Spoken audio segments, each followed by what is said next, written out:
ఉమ్మడి పాలమూరు జిల్లాలో కొత్తగా నేషనల్ హైవేలు మంజూరయ్యాయి. ఒక పక్క రోడ్ల విస్తరణ, మరొక పక్క జాతీయ రహదారుల నిర్మాణం కొనసాగుతుంటే, మరో పక్క చూసుకున్నట్టయితే ఉమ్మడి జిల్లాలో నెల రోజుల వ్యవధిలోనే దాదాపుగా రోడ్డు ప్రమాదాలలో 15 నుంచి 20 మంది వరకు కూడా ప్రాణాలు కోల్పోయినటువంటి పరిస్థితి.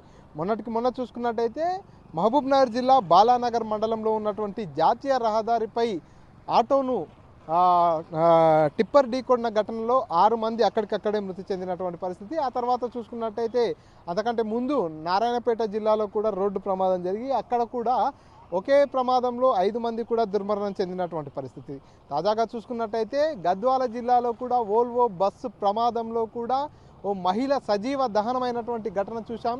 తాజాగా చూసుకున్నట్టయితే ఈరోజు గద్వాల జిల్లాలో రోడ్డు ప్రమాదం జరిగింది. నిన్న అర్ధరాత్రి సమయంలో బర్త్డే వేడుకలకు వెళ్ళి వస్తున్న సమయంలో ఒక కారు బోల్తా కొట్టడం జరిగింది. ఆ ప్రమాదంలో 3 అక్కడికక్కడే మృతి చెందారు, మరో 3కి తీవ్ర గాయాలైనటువంటి పరిస్థితి. ఇట్లా మేజర్గా జరిగినటువంటి ప్రమాదాలే కాకుండా అక్కడక్కడ రోడ్డు ప్రమాదంలో బైక్పై వెళ్తున్నటువంటి వారు కావచ్చు, చిన్న చిన్న ప్రమాదాల్లో కూడా 1-2 చనిపోయినటువంటి ఘటనలు కూడా ఉన్నాయి. మొత్తంగా ప్రతి ప్రమాదానికి కారణం ఏంటని వెలికి తీసినట్టయితే అతివేగమే కారణంగా తెలుస్తుంది. చాలా చోట్ల కూడా అతివేగం కారణంగానే ఈ ప్రమాదాలన్నీ కూడా జరుగుతున్నట్టుగా తెలుస్తుంది. ఒకవైపు ఉమ్మడి జిల్లా అంటే పాలమూరు జిల్లా అనగానే వెనకబడిన జిల్లా అనేటటువంటి పేరైతే చాలా స్పష్టంగా ఉండేది. ఇప్పుడు ప్రస్తుతం మారుతున్నటువంటి పరిస్థితుల్లో జిల్లా అభివృద్ధిలో భాగంగా పూర్తిగా రోడ్ల విస్తరణ కావచ్చు, అవన్నీ పనులన్నీ కూడా చకచకా జరుగుతున్నటువంటి పరిస్థితి.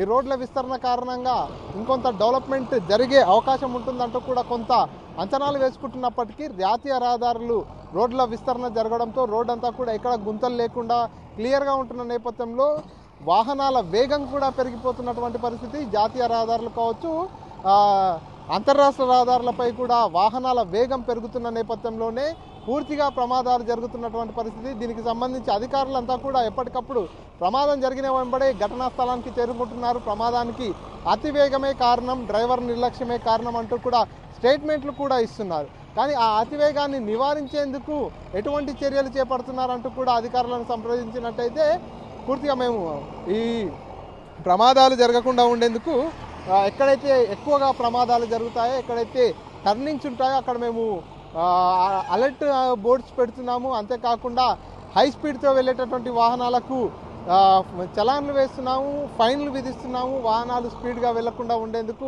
వేగ నియంత్రణలో భాగంగా కొన్ని చర్యలు అయితే తీసుకుంటున్నామని చెప్పుకొస్తున్నారు. అయినప్పటికీ కూడా జిల్లాలో ఎక్కడ చూసినా కూడా ప్రమాదాలు అనేటివి నివారణ అయితే కావట్లేదు. రోజు రోజుకి ప్రమాదాల సంఖ్య అయితే పెరుగుతుందని చెప్పవచ్చు. ఈ ప్రమాదాలన్నింటినీ నివారించాలంటే ఖచ్చితంగా పోలీసులు కావచ్చు, ఆర్టీఓ అధికారులు కావచ్చు, వారంతా కూడా పూర్తి చర్యలు తీసుకోవాలి. ప్రమాదాలను నివారించేందుకు రోడ్డుపై బ్లాక్ స్పాట్స్ ఏర్పాటు చేయడంతో పాటు పూర్తిగా ఎటువంటి చర్యలు తీసుకోవాలనే అంశంపై దృష్టి సారించాల్సిన అవసరం ఎంతైనా ఉంది. అంతేకాకుండా డ్రైవర్లకు ప్రత్యేకంగా అవగాహన కల్పించాలి. అతివేగంగా వెళ్ళడం కారణంగానే ప్రమాదాలు జరుగుతున్నాయంటూ కూడా ప్రతిసారి ప్రమాదం జరిగినప్పుడు స్టేట్మెంట్ ఇస్తున్నారు. మరి అతివేగంగా వెళ్లకుండా ఉండేందుకు ఎటువంటి చర్యలు తీసుకోవాలి, ఏ వాహనానికి ఎంత స్పీడ్ లిమిట్ పెట్టాలనేటటువంటి అంశాలన్నిటిపై కూడా అధికారులు దృష్టి సారించాలంటూ జిల్లా వాసులు కోరుతున్నటువంటి పరిస్థితి. మణికంఠ, RTV, మహబూబ్నగర్ నుంచి. మరిన్ని వీడియోస్ కోసం ఛానల్ ని సబ్స్క్రైబ్ చేయండి. లేటెస్ట్ అప్డేట్స్ కోసం వాట్సాప్ ఛానల్ ని ఫాలో చేయండి. అండ్ లింక్ డిస్క్రిప్షన్ లో ఉంది.